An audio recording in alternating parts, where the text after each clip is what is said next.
Thanks for joining me to paint some wisteria in watercolour in a contemporary loose style. I've got some colours squeezed out. I'll go into detail about them at the end and why I've chosen those with a little bit of explanation using the colour wheel. So the main flower is going to come down like that. What I want is to paint some flowers that are in the background. So perhaps one comes down like that and like that, and then this one does that, and then there's a series of lovely leaves up the top.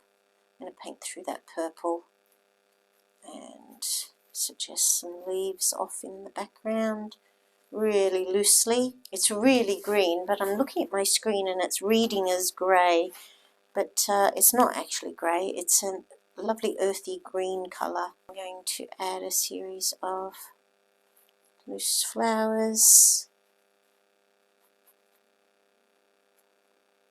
Just going to use a bit of gravity to move the colour about and make some really beautiful background colours.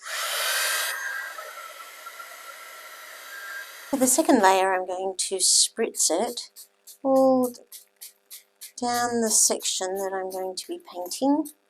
It's still damp, so it's just creating really pretty textures. I think I might do more spritzing than I intended because it's so pretty. Okay, back into this beautiful purple wash, and this time I'm going to be thinking about being more purposeful about the flowers and where they appear.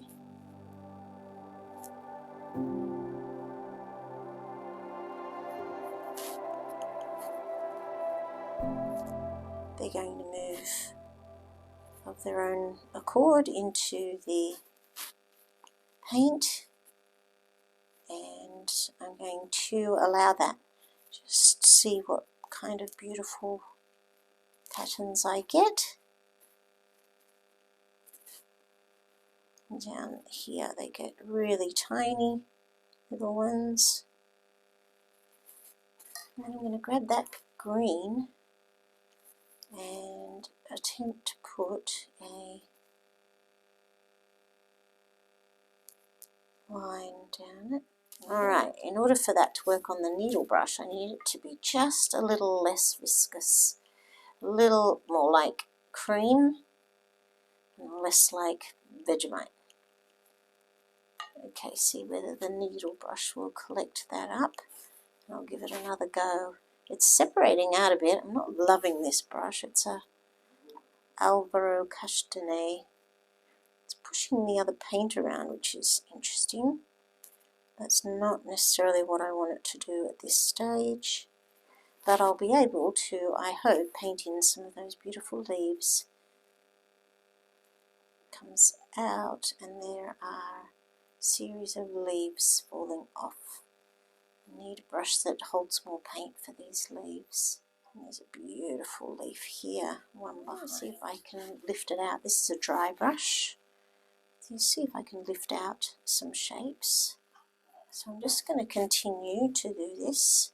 It's working nicely. I'm going to let that layer dry completely. I'm going to show you.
I'm going to show you the colours in terms of the colour wheel. I've got permanent lemon yellow, so it's not a pure yellow, it just sits this side.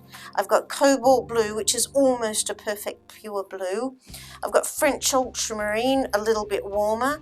I've got quinacridone magenta, which is a smack in the middle of cool and warm. And then I've got the incredibly warm lunar earth. Two reasons why I have the Daniel Smith Lunar Earth. It introduces a lovely earthy tone, plus also Lunar Earth is an incredibly granulating colour, and so it'll introduce a beautiful amount of texture. Now basically these colours are going to be mixed together and they'll be forming a range of purples because I'm painting Wisteria, and opposite purple is yellow. So if I'm lucky, if I do it right, I'll be creating a painting that uses a complementary colour system and then a little bit of earth in it. I know that doesn't really totally go in with the colour theory, but it gives you a good idea of what I'm painting with and why these colours might work well together. And the first thing I'm going to do is create some colours using cobalt blue and magenta. It makes such a magnificent purple. I'm also going to have handy some ultramarine, and I'm going to mix it with a little lunar earth and